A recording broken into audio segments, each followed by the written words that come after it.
What's going on, everybody? We are back, and it is really week one now. We are just 2 days away from the opener. Oh, boy. Josh Callaway, Collin Kennedy, James Jackson, and Tom, we're going to be along in just a little bit. CK, man, it's nuts that OU actually plays a game in a couple of days. It hasn't really set in. Football. I feel obligated to do the thing where James does like the number, Yeah, right. Episode 14, arguably the one we've been waiting for. Finally got some college football on the horizon. We're recording on this Thursday. And yes, Oklahoma coming up on the season opener, but Florida, Utah, Minnesota, Nebraska kicking off tonight. I mean, I'm going out to Midlothian to go watch a 5-star play against Grayson Harris, an Oklahoma commit. We got a lot of football going on. We haven't even gotten the NFL back, so I'm excited to talk a little recruiting, a little college football with my guy. Let's get into this thing, man. There's a lot to talk about. Absolutely. No, it's amazing. I think James and I are getting out to Heritage Hall Millwood tonight, which got OU commits on both sides, Andy Bass and Jay Nickens. So, yeah, we're in the thick of this thing now. We're into the flow of it, and it's exciting. Of course, we're going to break down week one, of course, at length here later on. We're going to get Colin's thoughts on the game as well. We're also going to react to the depth chart a little later and make our final season prediction. So, pack show going into week one of the season. Feels really, really good. Let's hit some recruiting stuff off the top.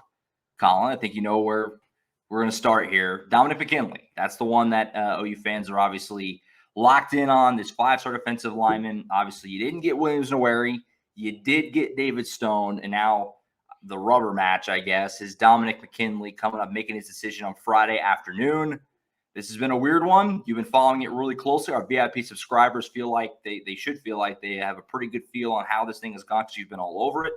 I guess lay out the latest for OU fans here and how they should feel. Do they have a shot here going into Friday? Well, I'll say this. I know everyone's leaning in as they watch and listen, right? Seeing what I'm about to say. Oh, maybe he's going to drop the goods and give us something that he probably shouldn't say, but I'm going to go ahead and hit you with the old psych, because if you think I'm doing my paying customers like that, I'm what's called a professional. Now, what I will share is this. I had some calls and talks with people, even as of this morning. We're recording about 11:07 a.m. Central Time. All right. Now, I feel it important to timestamp this thing because even as of this morning, man, you know the kombucha girl GIF where it's like, or GIF, however you can go about it, where you kind of go, I know this is great. For GIF. Yeah, I mean, look, this is great podcasting, but it's one of those things where right now I'm getting one text or call that makes me think one way. And then I'll get a text or call that will make me kind of think another thing. So long story short, to kind of be generic, and I'm probably going to put out another in-depth report today or tomorrow morning. Obviously, Dominic's going to make his decision about 3:30 Central Time on Friday. I think that A&M has every right to feel really good about its standing within this recruitment. I think Oklahoma still feels pretty good about things down the stretch. I think Texas is still trying to fight tooth and nail. The Longhorns have been in contact with Dom and his family, but as have Oklahoma and A&M. And so I think there's still a little bit to be worked through.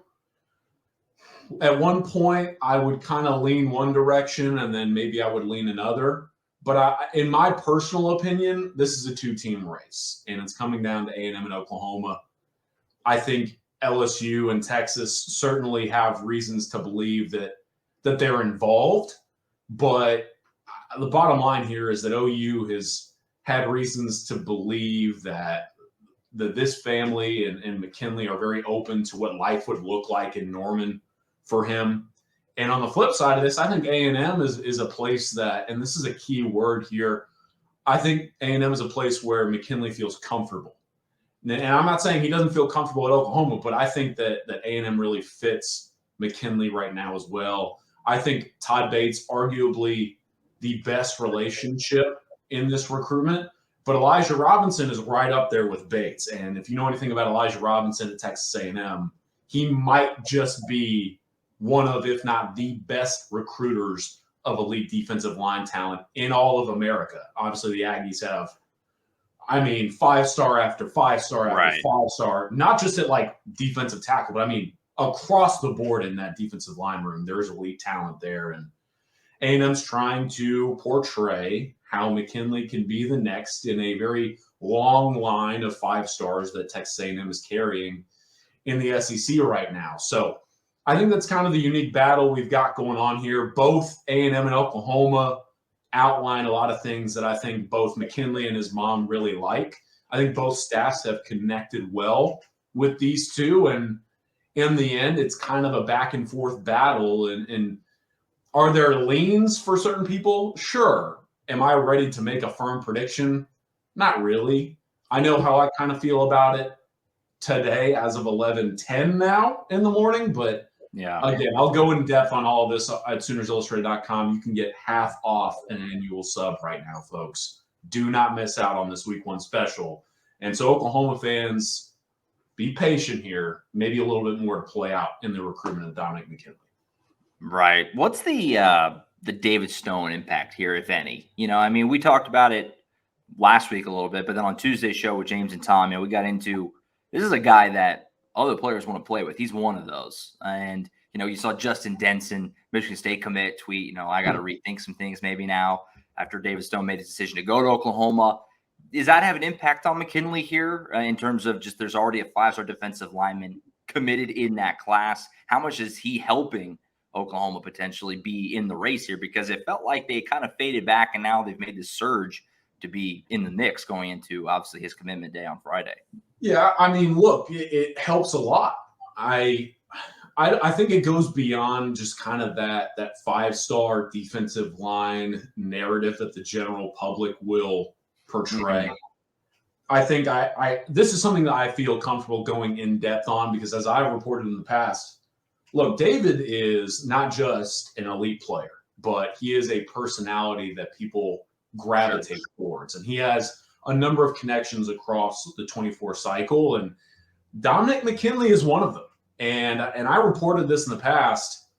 During these two's visit during the barbecue weekend at Oklahoma, they spent a lot of time together. A lot. Mm-hmm. And there was actually frequent conversations between these two and Todd Bates, kind of like a bonding format between this trio. I think there was a lot of discussions between these three and like how these two 5-star defensive tackles with honestly very similar paths on and off the field, how they could come into a place like Oklahoma and be developed by Bates, how much trust they have in Bates, how much trust they can build in each other, and then how they can come together and be kind of that 5-star duo on the interior of Oklahoma's defensive line at a time where the program is heading to the SEC. And look, for someone like McKinley, especially, take the Stone side out of it, that's something to keep in mind. This guy is from Louisiana. And so Oklahoma being in the SEC allows him to potentially play in front of friends and family a little bit more often. You got to think A&M and Texas are in this just like LSU because they're not too far of a drive. A&M, Texas, LSU are 3 programs among a few others that Oklahoma's going to play consistently, which would then allow McKinley's family to drive out there and see him. So I think for David Stone to reinforce a relationship between McKinley and Oklahoma and kind of portray like, hey, if you come here, there's something here for you that will make life easier away from home. And that's huge. Because it goes beyond the coaches. These commits, these guys talk a lot between each other. And I was reporting, as you saw during the Stone sweepstakes, what Oklahoma commits were telling me. And honestly, even in the McKinley one right now, I'll tell you this, I had a call earlier today. One thing that I've learned, man, just talk to the recruits. They'll be a little bit more upfront, honestly. Sometimes they know more than the staffs. And so having someone like Stone in Oklahoma's corner in the recruitment of a 5-star defensive tackle like McKinley, especially a guy who knows Stone very well. It's huge. Now, there's still a lot to work through because I think McKinley has very solid relationships, not just with Bates and Stone, but Elijah Robinson at A&M, who's done an outstanding job in this recruitment, like I mentioned. But then beyond that, I think McKinley has good relationships at A&M with players on the roster.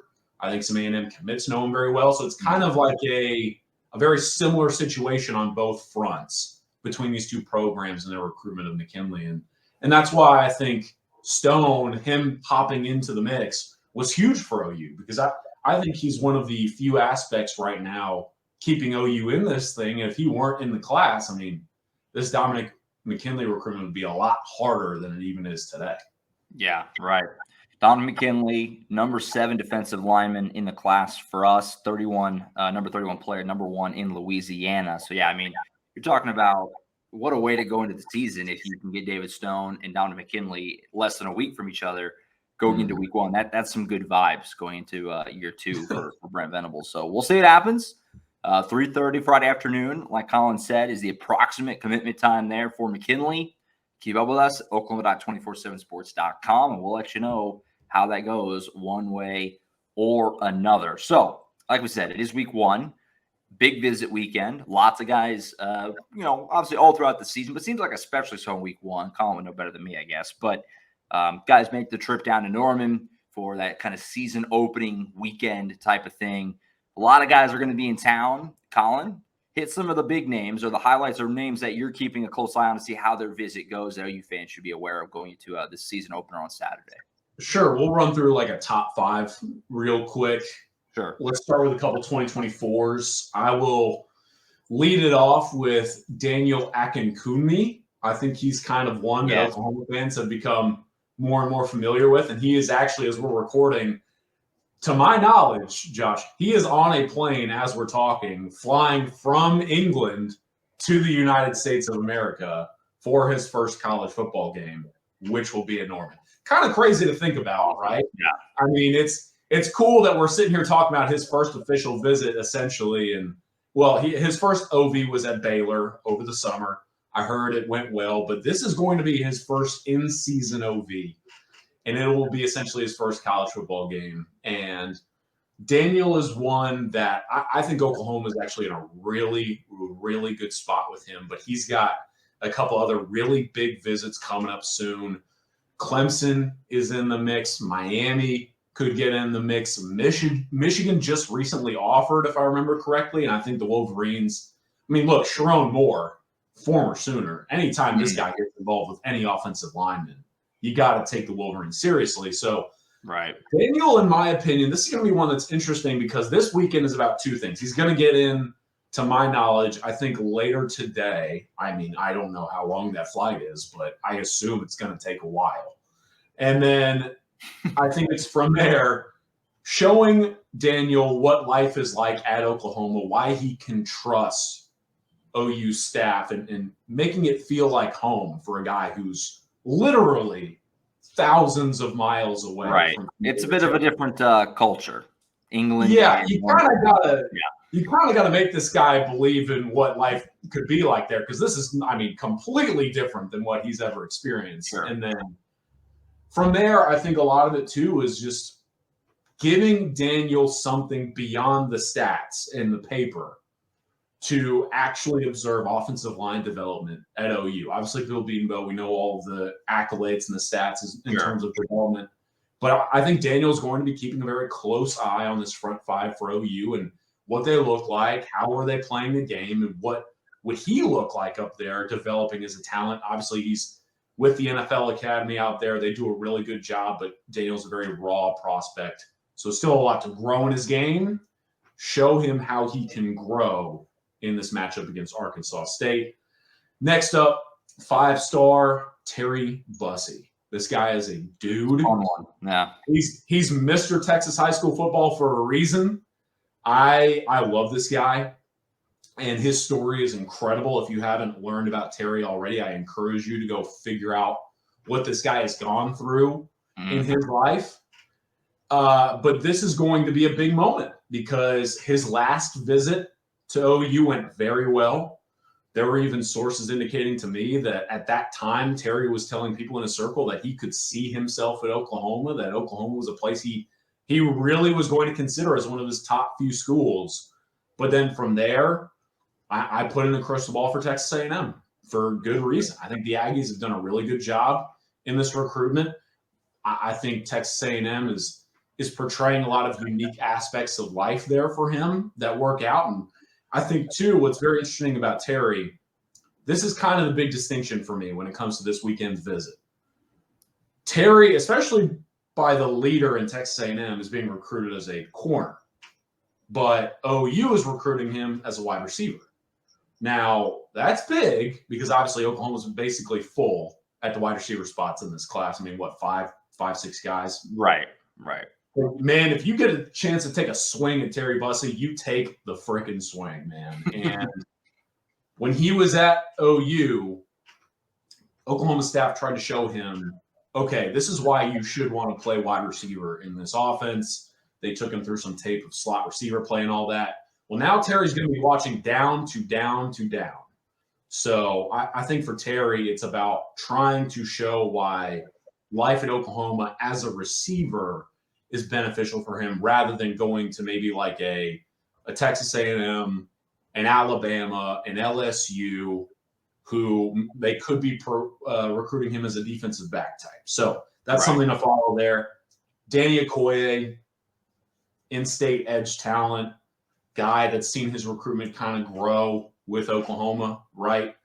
I put together this whole kind of notes package here, but I think this weekend's actually really big for Okoye's recruitment in OU because this is basically the last time he will be evaluating Oklahoma before potentially a decision. I mean, he told our Brett Greenberg over at Bama 24/7 that he could see a decision in October, but if he feels good about something maybe in September, he'd be fine with pulling the trigger early. And this is going to be a weekend visit for Danny Okoye that precedes trips to like LSU, Tennessee. He's working out a visit potentially to Alabama, Texas. He's going to go see a lot of SEC schools on game days in the fall.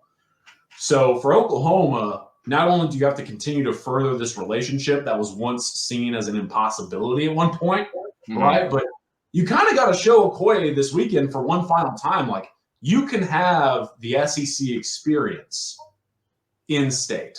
And I think if the atmosphere delivers and Okoye has a good time, I mean, this is essentially trying to leave literally a long-lasting impression that will be tested by a number of other elite programs. And so Okoye's visit this weekend is huge. Yeah, I'm interested too in that atmosphere side of it because you've seen. I think there's been some mild concern of it's going to be hot. That it may be a little bit of but I think OU fans are going to flock out there. It is an 11 a.m. kick, so it won't be that bad in the morning and the beginning of the game. And I think if it goes as expected, it could clear out a bit at halftime. But I think the beginning of the game will feel pretty normal. So, and that's something that fans should keep in mind. These guys are all here. They want to see the best. So that's something that's a part of the game and recruiting where fans can actually help. So that's an important note there by you.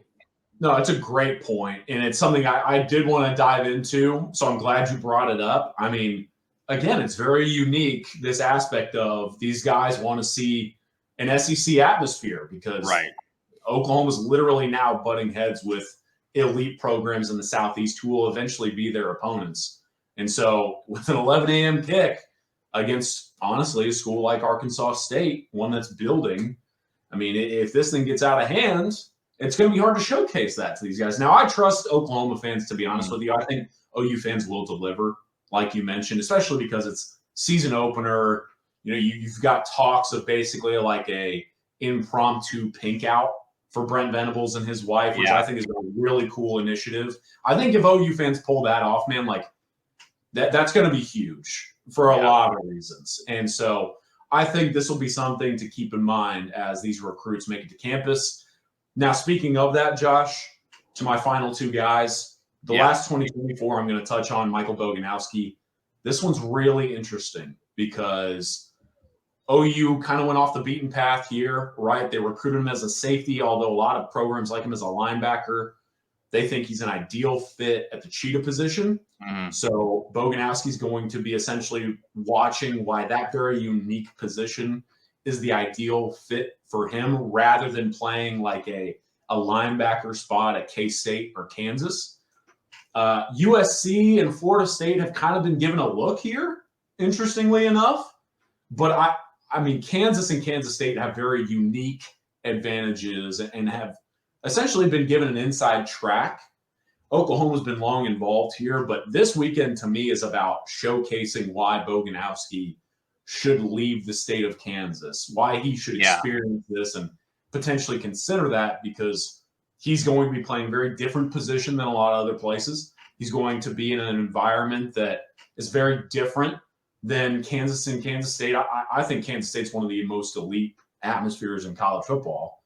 But, I mean, there's going to be 84,000 people there. We're talking a program moving to the SEC. It's just flat out very different settings. And so a lot of that is going to have to be portrayed to Boganowski, why this very, very, very different program in his recruitment is an ideal fit. And then finally, to wrap it up real quick, 2025, I think a big visit coming up this weekend. Was told by a source this morning, confirmed it, that a guy I'm going to go see on Friday, and one of my favorites in the class of 2025, Michael Fasusi, the offensive tackle at Louisville. He will be there this weekend with Jaden Hardy, who's the Oklahoma commit, also at Louisville High School. Yeah. Jaden and I are very close. I've known Jaden since he was basically like in 8th grade. And Jaden, I'm going to be honest with you, Jaden does a good job of telling me what he thinks is going on with Michael. And Michael's a great kid, been raised right. And I think Jaden would tell you too, as I will tell you, Oklahoma is up there for Michael Fasusi. And so having him come on campus this weekend for a game day visit is very big. I think OU somewhere in Fasusi's top 3. But also, you know, who's really been big in Fasusi's recruitment is Mr. Kevin Sperry, none other. So, of course, I think Fasusi coming on this weekend and getting to take in the season opener will be very big. I think he's atop Oklahoma's offensive line board and a very elite 2025 offensive line class in the area. And so that's a big one in the 25 cycle, who will be on campus and will be able to take all of the game day experience in. And so, look, last time Fasusi was on campus for kind of that atmosphere, Josh, it was a spring game. And he told me, Michael goes, it was cool. It was really cold, but it was cool. I was a little chilly. I was like, well, this time, it's going to be quite the opposite, but the true atmosphere will be involved. And so for Michael Fasusi, it will be a very unique opportunity for him to really evaluate a program towards the top of his list. Do you anticipate Sperry being around? I mean, that was kind of the point, right? I mean, moving up to Carl Albert, was to kind of get to just be on campus. I don't know for all these home games. I don't know how that works with like rules on visits and stuff, but I got to imagine he's going to be around pretty much all season, especially this weekend. Yeah, man. Look, like you mentioned exactly, it's a big reason why Kevin moved up there.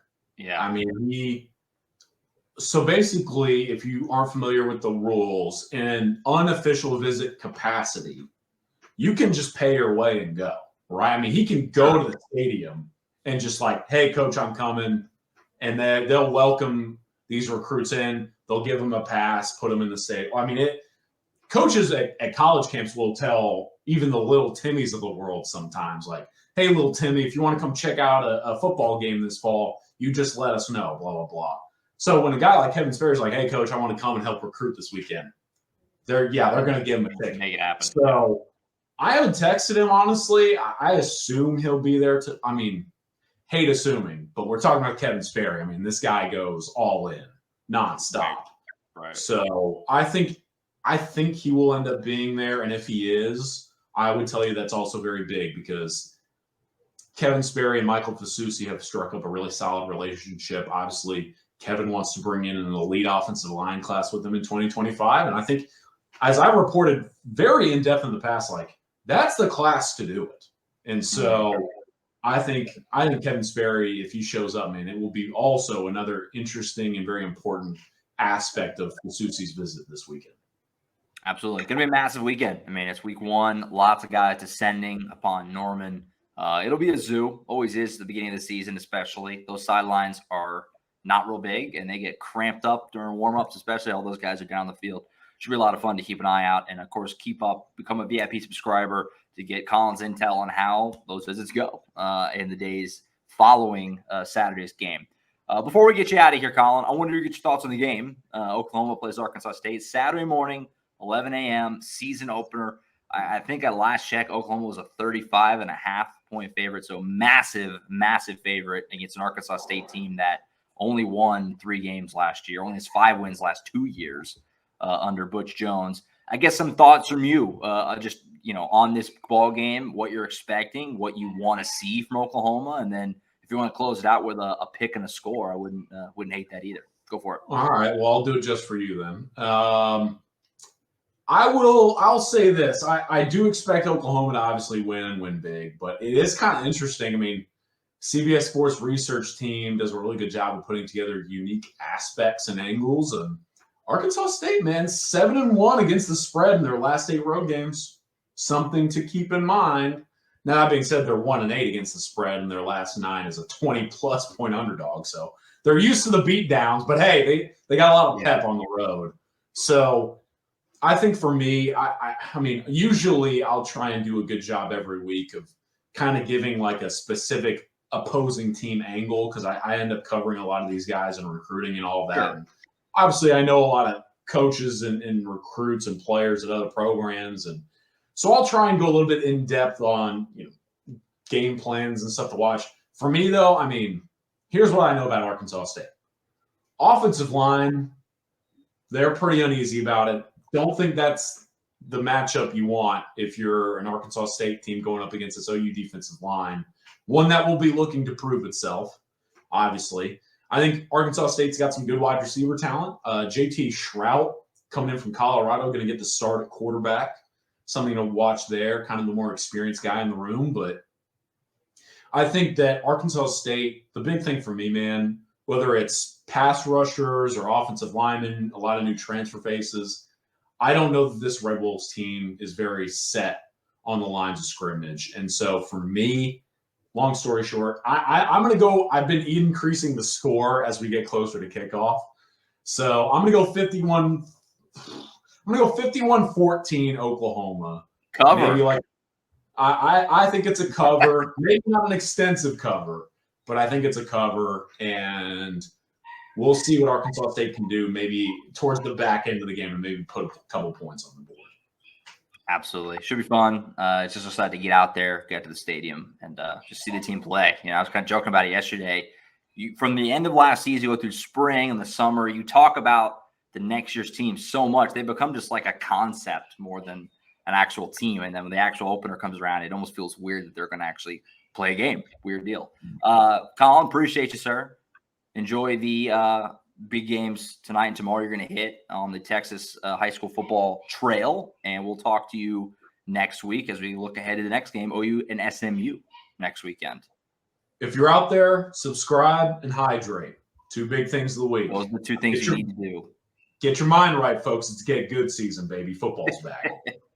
Appreciate you, man. All right, we'll circle in Tom Green, James Jackson for some more week 1 preview and, of course, our final season predictions as well. Lock in a record. Collin, you want to lock in a record before we go? 2023 record for OU on the way out?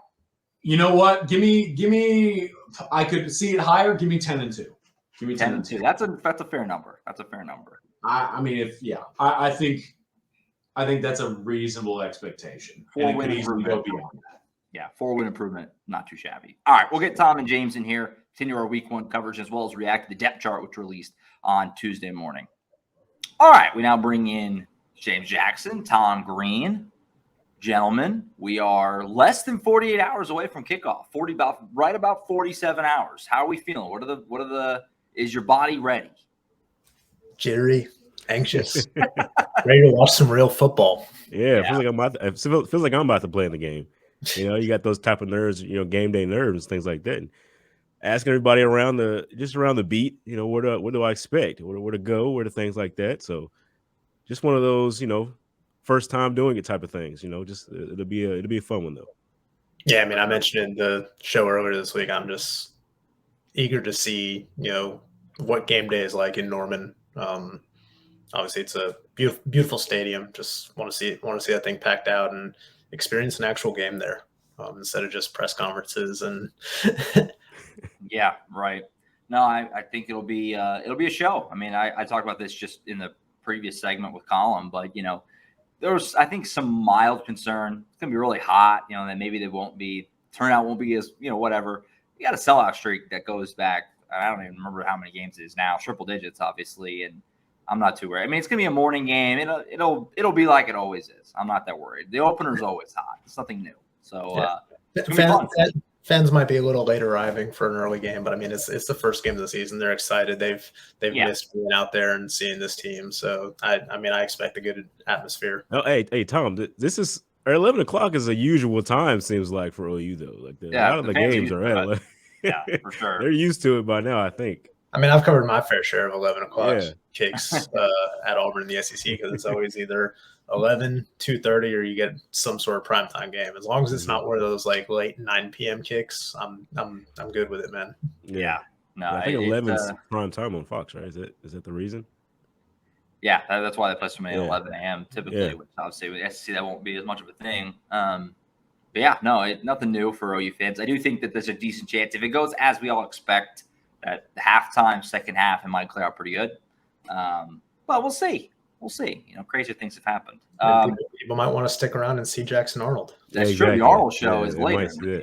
So yeah, good point. Good point. So we'll see how it all plays out, but it should be fun. The temperature has gone down a little. It was like 101, 102. It's only like 95, 96 now, which when you get that high, like that's kind of a big difference actually. So yeah. So we'll see. It probably won't be too bad. Like I said, the hot opener is nothing new at all. So a lot going on. We talked about it with Collin, or I just did. A lot of visitors going to be in Norman this weekend. It's a massive recruiting weekend. But the actual game itself is going to be a lot of fun to see how it plays out. Our first chance to get a look at this team. You talk about them so long through the winter and the spring and the fall or the summer, and now you actually get to see them play. It's almost weird in a way. These names on paper we've been reading for so long are actually going to play a game. Before we get there, depth chart was released on Tuesday. We talked about it a little bit on Monday, the things we were looking for, the position battles we're most interested to see, the order, the hierarchy. And it's week one, so you don't overreact to anything. It'll change a lot probably by week two. But the depth chart drops on Tuesday morning.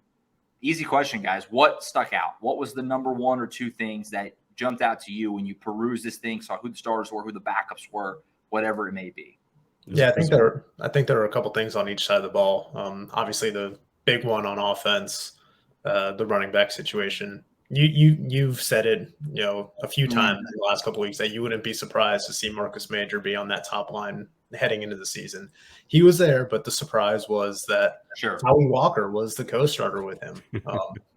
I don't think many people expected that. We got a chance to talk to Tawi after practice on Tuesday. Just really impressed with him. I mean, I think it's a testament to, how hard he has worked, and also the fact that, Javante Barnes and Gavin Sawchuk have been a little bit banged up. Barnes is coming off of that foot surgery in the spring, so they're, taking it slow with him. Gavin Sawchuk's been a little bit limited throughout preseason. So it's been about availability for Tawi Walker and also taking advantage of his opportunity. I mean, he's been impressive throughout the preseason. Talking to him, he, talked about how he came in last year and he thought DeMarco Murray didn't like him. That was funny. Yeah. It's like, why? It's like, I was used to, my coach being my best friend and, just being able to do whatever I want. But no, he had to earn his keep here. He took the hard coaching. He said he was a little hard-headed at first, took some time to adapt. But, he's really learned a lot in the last year and kind of taken advantage of that opportunity. So, good for him. Excited to see what he's able to do with that opportunity.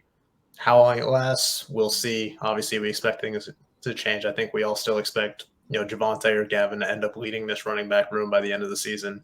Yeah. But that running back situation was probably the biggest thing that stood out. And then Andrell Anthony earning that third starting spot at wide receiver. I know we saw LV Bunkley Shelton out there with the first group the last time we were out at practice.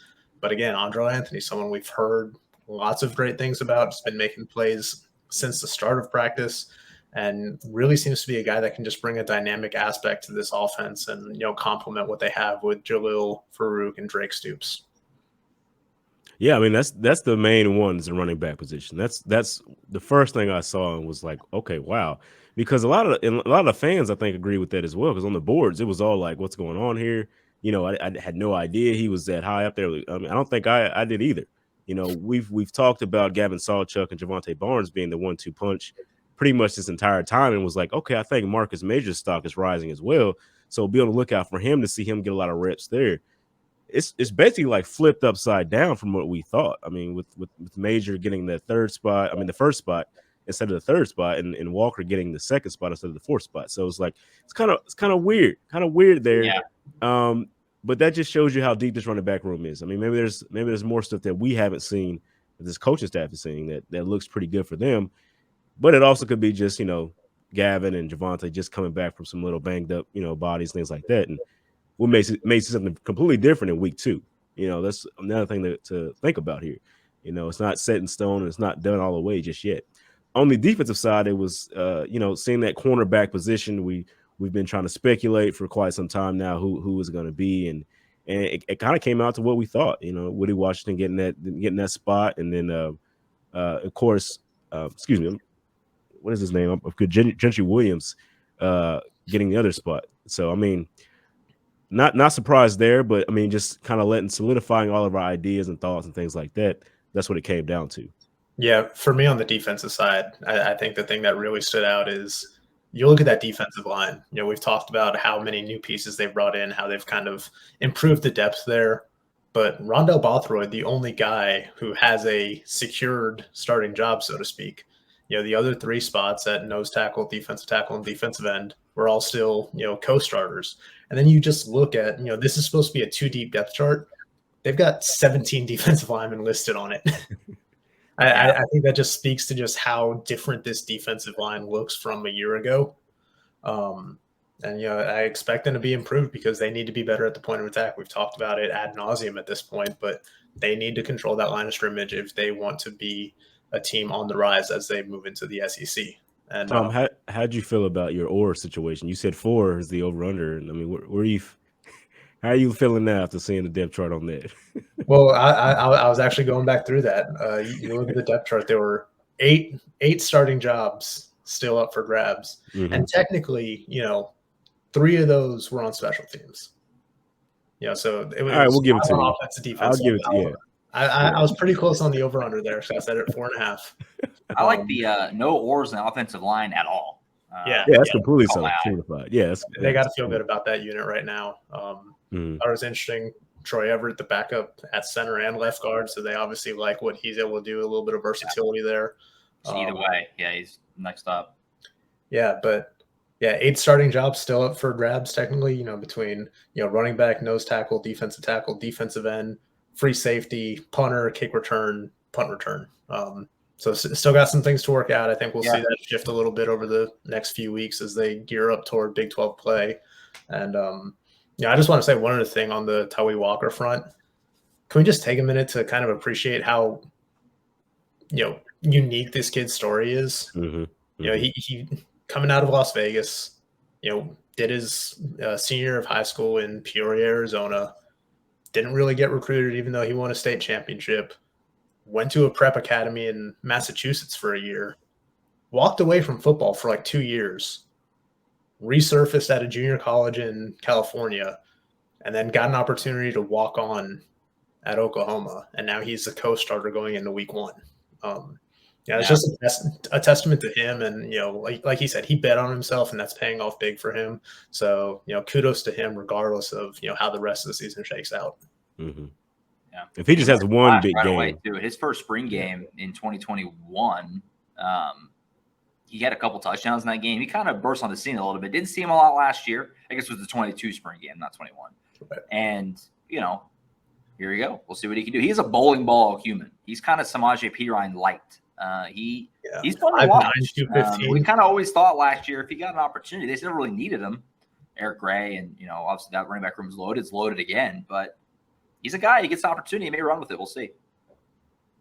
Yeah, definitely. 5'9", 215. We all saw that little hype video they put out from one of the scrimmages where he just, Billy Bowman had him squared up and he just lowered the boom on him and broke off a nice run there.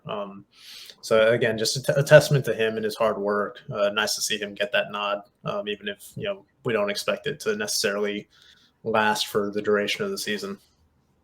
Like I said, if he just has one big game, that'll be enough. Like that's an amazing moment for his career. I mean, that's sure to come from what he did. I mean, just pretty much nobody believing in you until the last minute. I mean, that'll be an amazing thing. Yeah, I think there's a couple other things that I want to kind of note on that depth chart takeaways. Punter competition is still wide open. They got 3 guys still competing for that job, so that's clearly an area that they still have some concerns about and want to see kind of get worked out in real time. And then 15 true freshmen appearing on the depth chart. I went back and looked at last year's season opening depth chart. How many true freshmen do you think were made an appearance on there? 5. Yeah, I mean, Barnes would have been on there. That's about it. Not many. I mean, Gavin Freeman, maybe. I don't know. Yeah, 4 or 5 probably. That's probably about it. 15. The exact same number. Oh, which is kind of crazy to think about because more than I thought. Because they didn't really use many freshmen last year. No, they didn't play them at all. I was surprised too to see 15 on there last year, but I do expect us to see more of these true freshmen contribute in meaningful manners this year. Exactly. That's what Brent was said at media day. It was like he wants to get those young guys in there earlier than he did last time, like and actually give them a chance to play meaningful snaps. So that'll be something to look at this year as well. Honestly, my biggest surprise of the depth chart is how not surprising it is. I mean, if you've been listening to this show and keeping up on the boards, VIP subscriber, this is pretty much how we thought it would go. Angelo Anthony being the 3rd receiver, Savion Byrd being the left guard, Jaren Kanak getting started Mike, Justin Harrington, you're starting Cheetah. I mean, these are all things that we speculated would be the case. So not to toot our own horn or anything, but I was kind of, I was expecting to be a little, you expect to just be totally off on at least one. And wasn't really the case. This is kind of what we all speculated and thought it would be. I mean, Tolly Walker's a bit of a surprise, but I always, like we said, I thought Marcus Major could be up there. I can't muster up too much like, whoa, with the running backs. I just know it'll work. It's going to play out. They're all going to get carries. It's going to play. It doesn't mean a lot to me. And I don't want to diminish Tolly Walker's accomplishment by any means, but I don't know. You know what I mean? It's going to work out. I'm not like Barnes and Sawchuk just aren't going to get carries. Get real. I mean, it kind of just shook out exactly how we want. I mean, a couple backups caught my eye. Kip Lewis being the backup behind Danny Stutzman is notable to me. That guy's come a long way in a short amount of time. Fun player to watch. And then, I was interested in the D tackles, just how that would look. Ko Terry at the nose, Laulu, Jordan Kell. That's probably about what I would have guessed. So, it's kind of as expected, which is kind of nice. Yeah, I think probably one of the biggest surprises to me, just like on that, backup front, was Peyton Bowen listed at strong safety instead of free safety because I think we all kind of thought it was kind of him and Reggie Pearson competing for that free safety spot, but to see him listed there behind Bowman, look, Peyton Bowen's going to play a bunch of positions somewhere. Yeah, he'll play both safety spots. He'll get some reps at Cheetah in certain packages. We're going to see him all over the field, so I'm not concerned about where exactly he's listed on this. I just thought it was a little bit different than I expected. For sure. I guess Reggie Pearson, Key Lawrence having an or mildly surprising, but not really. Key Lawrence is an established guy, been around a while. But good stuff. Zach Schmidt is your kicker. Let's talk about that a little bit. Going to be fun to see how this shakes out. Like we said, you hate to put too much into a week 1 depth chart. You could almost throw this whole thing in the trash after this game. I mean, it could be a totally different everything, coming up in just this time next week. We'll be talking about a totally different looking team going into that SMU game. All right. So about the game a little bit. So we got into it a little bit on Monday's show. Obviously, Arkansas State, not very good. Just 5 wins last 2 years, 3 wins last year. Talking about with Collin a little bit, in the last segment. And he did a really great behind the enemy lines thing with the Arkansas State 24/7 sports site. Recommend you check that out. That's another great VIP subscriber thing that you're going to have access to all season long because almost every team in America has got a 24/7 sports site. And he kind of basically, it sounds like Arkansas State, the belief out of that camp out there is The trenches could be an issue. Offensive line is an issue. Defensive line is an issue. So we'll see how that shakes out. Skill position's not bad for Arkansas State. Not horrible, not great, but not bad. Decent running back game, some decent receivers. Transfer quarterback in there from Colorado, JT Shrout. Some thoughts, I guess, guys, generally speaking, on what Arkansas State brings to the table and what you're watching for, I guess, in this matchup. I mean, obviously, Oklahoma's a massive favorite, so we're not going to even entertain that they could lose this game. But, I guess what you're watching for, if anything, that could give them problems from what the Red Wolves bring. Yeah, I read that behind the enemy lines thing that Collin did. Yeah, it was great. I mean, it sounds like they're kind of worried about Oklahoma's defensive line, which is something that you haven't heard in quite some time. OU's defensive line has been one of the weaker points of their defense over the last couple of years. So hearing that, it's already an issue because OU is strong in a lot of other places on that defense. So the defensive line being a problem is a bad situation for them to be in. And they have these transfers coming in for them to try to help out. They got 3 transfers on the offensive line. 2 are from Ole Miss. So maybe they have some talent there and it can help out and, strengthen that offensive line on that side. But having that be an issue already is not a good sign. And they didn't run the ball well last year because of that. If you can't run the ball against teams like Oklahoma, it's not going to be a good offensive night for you. Like, you really have to establish the run to be able to run clock, to be able to chew clock, to be able to hold possession of the ball on offense to keep OU off the field. You have to be able to do things like that. It doesn't seem like, at the moment, it doesn't seem like Arkansas State doesn't have the ability to do that, just going forward from here. Yeah, I mean, I expect Arkansas State to just be completely overwhelmed in this game. Oklahoma's a 35 or 36 point favorite, depending on where you look. Arkansas State, not great last year. Obviously, we talked about it. They went 3-9. They had the number 85 scoring offense in the country, 25 points per game. On the road, they were even worse, averaged just 20 points per game, which was 98th in the country. New quarterback. They lose their top 2 pass catchers, lose their starting running back. Talked about the offensive line there. This program has fallen off quite a bit under Butch Jones. I mean, when you talked about it a little bit the other day, but you look at kind of the pedigree of that Arkansas State program as a really good group of 5 program. They had 9 straight winning seasons under 4 different head coaches before Butch Jones got there. Between 2011 and 2019, Hugh Freeze, Gus Malzahn, Brian Harsin, Blake Anderson. Their 2020 season fell off a little bit, but it's hard to put a lot of stock into that because of everything that Blake Anderson was going through after losing his wife right before the 2019 season, and then him kind of walking away from the program after that. But they've just not been good under Butch Jones. 5-19, I think, in 2 seasons now. I don't think JT Shrout is the savior for them by any means offensively. He started his career at Tennessee, transferred to Colorado. Obviously, Deion Sanders just overhauled the entire roster there, basically showed him the door. But I mean, he's a career 46.7% passer, and has 12 touchdowns to 11 interceptions over 3 seasons. This offense, I don't think is going to be able to do too much against this kind of revamped Oklahoma defense. I don't think it's going to be a huge litmus test for Oklahoma by any means. But I talked about it the other day. I think they need to just play fundamentally sound football, mistake-free, limit penalties, and kind of, grade themselves against themselves. Going to be, how they kind of measure success in this game. Because I don't think that Arkansas State's going to put up a whole lot of resistance on that front. You can't give Arkansas State any signs of hope because these guys are still college athletes, playing at a Power 5. I mean, not a Power 5, but, at a G5 type of situation. So they still have pride in themselves.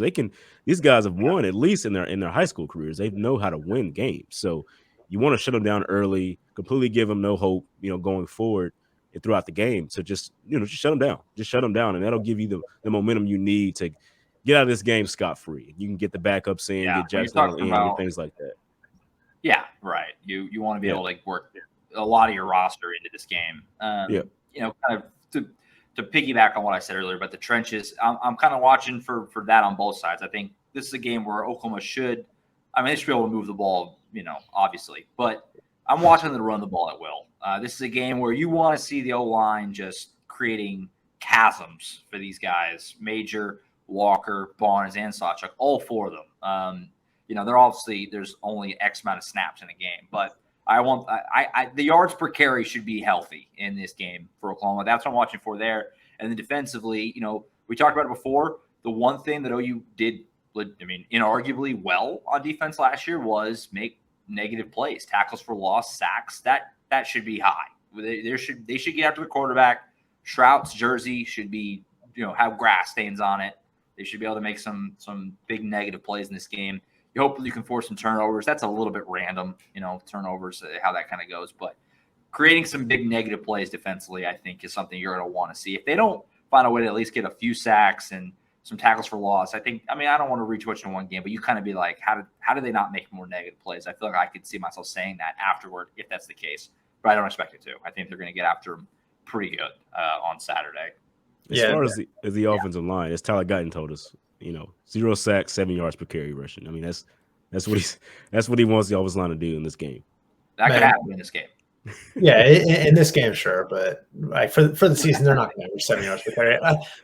When James you missed the 0 sacks part. 0 sacks for a complete season. Oh, for the season?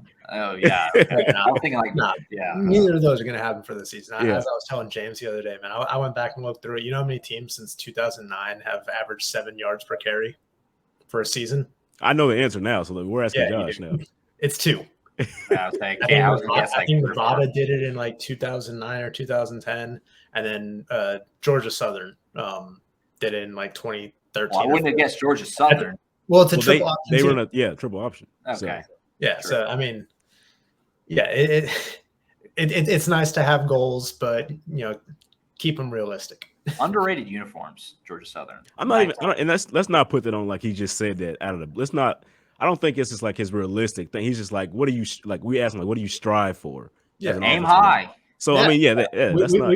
We all saw that video of Brent Venables breaking down the huddle before practice a few weeks back. It's like, set your standards so high that you can't reach it, but that your opponents aren't going to be able to reach that either. So I get it. It's a motivational thing. Shoot for the moon, all that stuff. You land on they're not going to average 7 yards per carry. Especially, one of the things that I'm interested in seeing, and this isn't even from like a player perspective or personnel standpoint or anything like that. How does the new clock rules, affect this offense? How many fewer plays are they going to run? How much quicker this can be? Look, this is a fast-paced offense. They move the ball quickly. They get plays off pretty quickly anyway. But I'm just curious, how fewer plays are they going to run on a game-to-game basis? From what I've heard, throughout the offseason, speaking to various people, it seems that they expect, most schools expect to run 3 to 5 fewer plays per game. That's not a lot in the, small sample, but, over the season, you're talking about, 50 fewer plays that you're running. So we'll see how that plays out, but watching the games last week, they were moving. They were scooting through. It felt like NFL games, which is pretty much what the rules are model after. So you kind of gotten used to college football games, especially OU games being kind of like 3.5 to 4 hours. And I don't think that's really going to be the case anymore, which is going to be weird. Good for us. Gets us out of there a little quicker. But yeah, that's going to be strange. All right, let's pick it. I think we're all going to pick Oklahoma, but feel free to not if you want. Let's pick the game and give a score. Collin already did. I'll give you his after. I don't want him to influence you. So give a score. I'm going to keep track of these, by the way. We're going to have standings and the whole thing.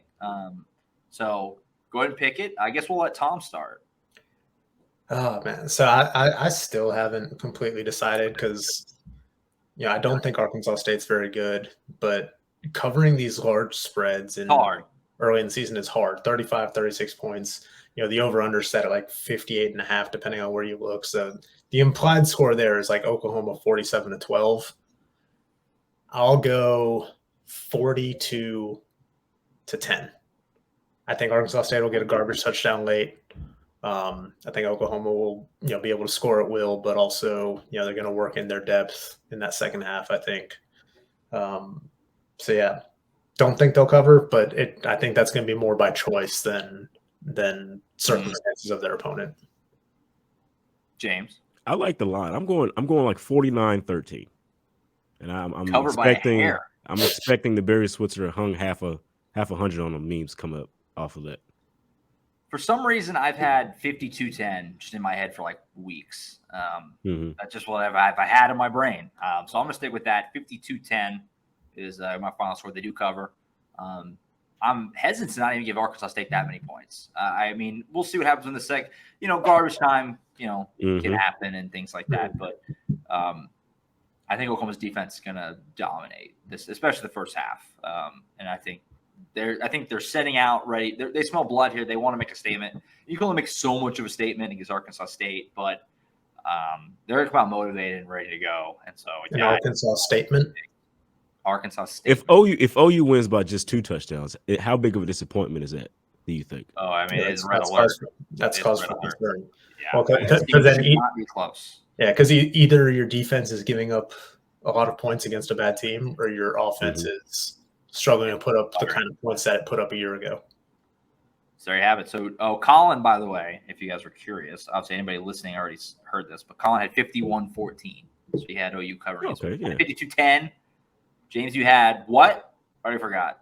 It's 49-13, I believe. 49-13. Tom had 42-10. I got to write these down like immediately. Yeah, write them down. I was gonna say you're gonna have a hard time keeping track of them if you're already asking us for. I'm gonna write them down.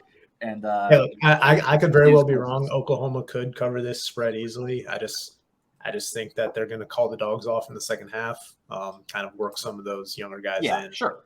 Not scores. I happen to think that Jackson Arnold and that offense is still gonna go, but we'll see. Style points, Tom. Style points. Gotta go for them.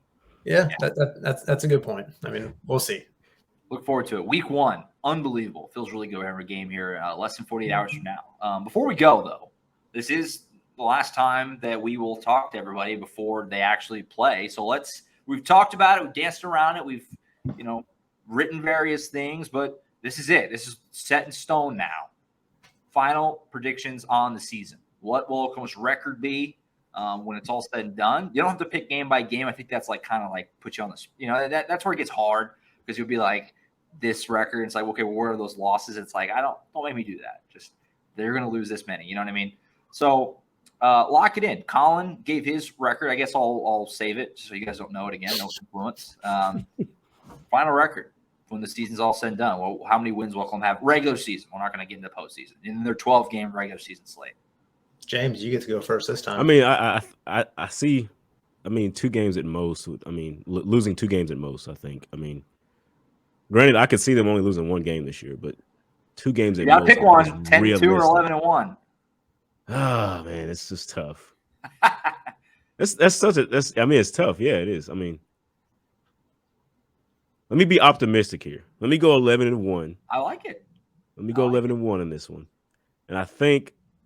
That's the Texas game the first time, but I think they'll play again later down the line, and I think OU will get the number there. So spicy. James calling his shot after you told us we don't need to call our shot. I like it. I like it. What do you got, Tom? So I've been going back and forth between 10-2 and 9-3, but the more I look at this schedule, it's such a favorable schedule for them this year. I mean, I can't see it being worse than 10-2, so I'll lock that in at 10-2, which. Again, from where this team was last year, 6-7, right? So many 1 possession losses. I think that they're going to be decidedly better in those situations. 10-2. Yeah, Collin went 10-2 also, and I'm also going to go 10-2. It's really, really hard to go undefeated. I don't. I never pick. It's so hard to go undefeated. Really good Oklahoma teams haven't gone undefeated. So I feel like they're almost certainly going to drop 1, And then you just look, and the schedule is favorable. There's enough losable games. I mean, you think at BYU could be tricky-ish. TCU on a short week. You got to go to Kansas, which Jalen Daniels is maybe the best quarterback in the Big 12. I mean, there's enough tricky spots here that I'll say they lose 2. Wouldn't shock me at all for them to go 11-1. Now, that's a hedge, but I'll write it down as 10-2 for me. And like Tom said, I mean, that's not meant as a disrespectful at all. They won 6 games. I mean, a 4-win improvement is a lot in college football for 1 year. I think generally the rule of thumb or the popular belief is if you can improve by 3 wins, that's like a huge success. So if you're saying 4-win improvement, that's a big step up. And I've said all offseason that if Oklahoma wins less than 9, like 8 or below, press the panic button. They should not lose that many games this year. They should win at least 9. And I think 10 is a good year. 11 would be great, like James has. That'd be a great year. So we'll see. I think it's crazy that Kansas, the times that we're in now, that Kansas is a team that you're like, okay, maybe that could be the game. They have an offense. That's crazy. I know. That's the But thing. It's a lot different. And it's like, but the reason I feel better about maybe the way the schedule is now, this team isn't so much offensively heavy where you have to, the defense needs to just get 1 or 2 stops for you to win the game. There was such a small margin of error for that offense under the last coaching regimen that every game was, right on the margin, right there. Like you could lose or win the game on 1 or 2 plays.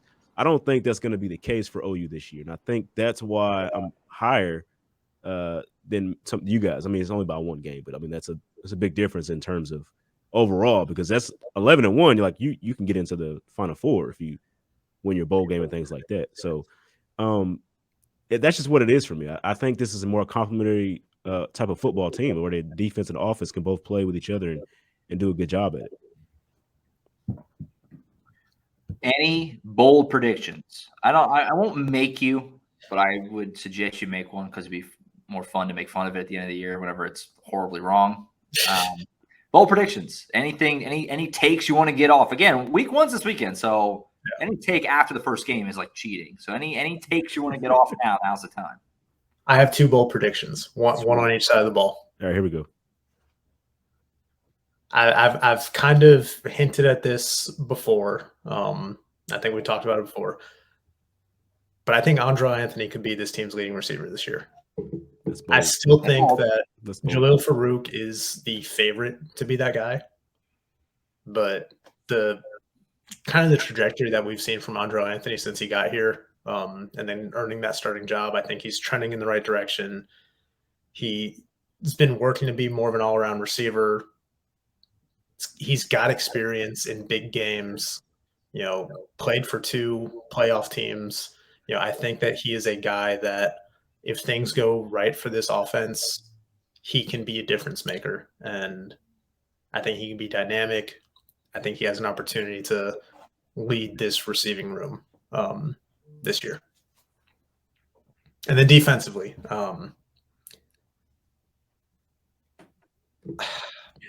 okay, I'll go for it. You're gonna hold it. Oklahoma will have a top 50 scoring defense this year. All right. Where were they last year? 99th. 99th. I knew it was. I couldn't tell if it was the top 100 or not. So yeah, big jump. Big jump. This one is probably more of a hot take than the Andre Anthony one, but if they can have a top 50 defense, they're going to have a great season. They're not going to lose 2 games though, Tom. If they have that defense, so that's the bold prediction you have there. Depends on your goalie for Dylan Gabriel in the offense.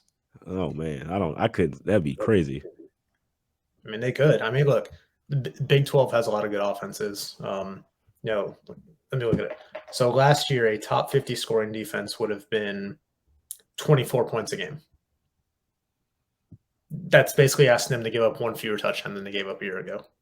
That's not absurd to ask, but it is the difference between losing, 3 or 4 of those games that they did. 0-5 in 1-score game. 5 games.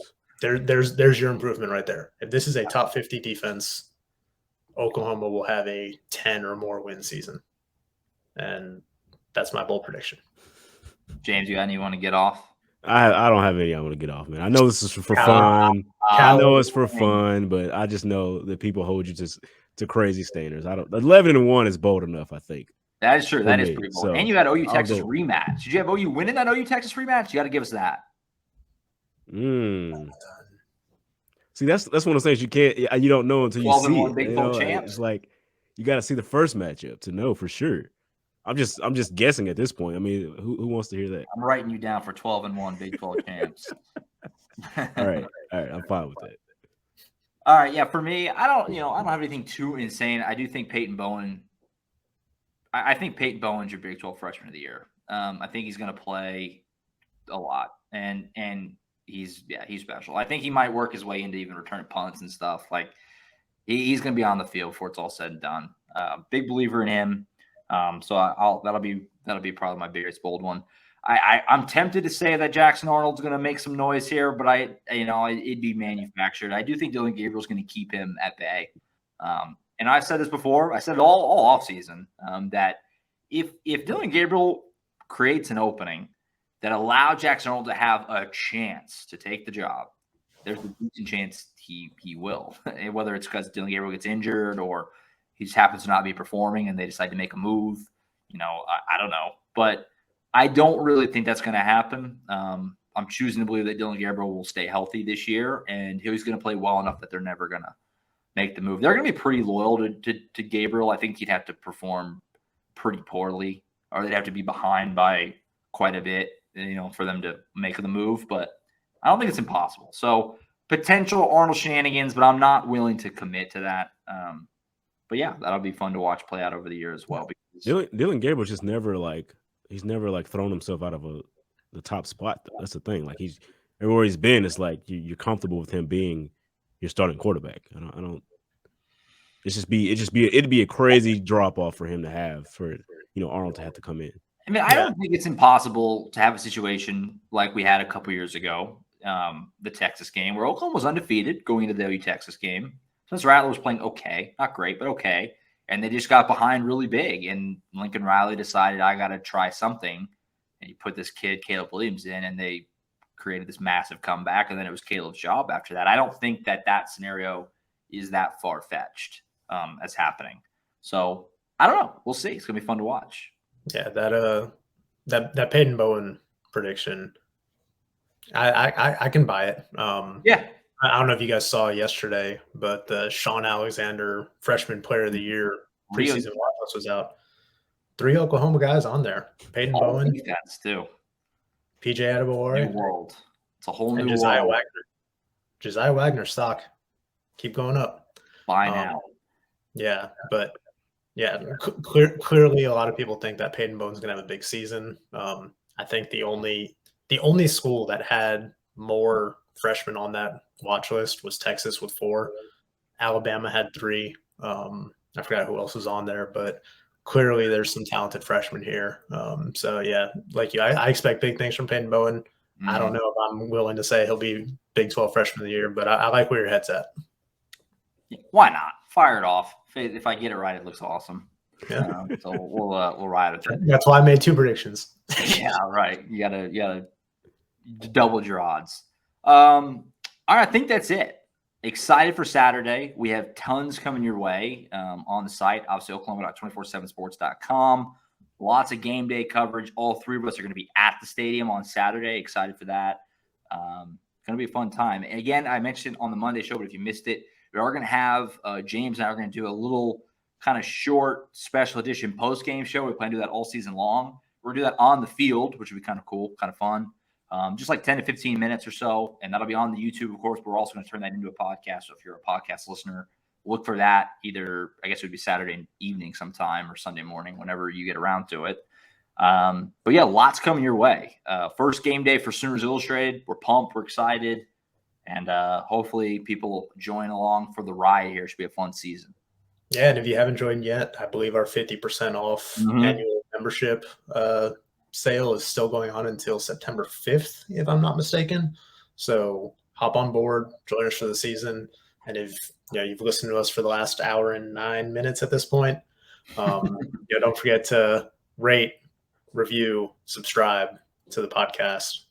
We're very appreciative of everybody that's given us a listen and has given us those 5-star reviews so far. Yeah, we still 5 stars, Josh. How are we doing in that department right there? I haven't checked. I think as of last I checked, yes, but it's been a bit. I guess I could pull it up. This is going to be tough. This is going to be hard to stomach if I pull it up live on the air. Yeah, that's not good. Yeah. Along with everything we're doing, I'll also have some individual videos coming out this week. We're still 5 on Apple. Awesome. Yeah, awesome. Yeah, I'll have some individual videos coming out this week that I think some of you will like. Some highly edited, talking point style stuff going on. So cool. See what happens with that. It's gonna be fun. Looking forward to it. It's crazy. First game day. Sooners Illustrated. First game day as a crew. Gonna be a lot of fun. So looking forward to that. yeah, the countdown's on. More high school football stuff coming your way as well from Collin, as well as James and myself tonight and tomorrow as well. So keep an eye out for that. And it'll be here before you know it. Game day, Saturday morning at 11. We'll see you then. James and I'll catch you after the game. And we'll be back next Monday for the next edition of the Sooners Illustrated podcast, kind of expounding on what happens on Saturday, looking ahead a little bit to next week with SMU and all the other latest with Oklahoma football. That's it for us for now. We'll catch you on Saturday from the stadium. For Tom Green, James Jackson, Collin Kennedy earlier, I'm Josh Callaway. We'll see you guys on Saturday from Norman. See you.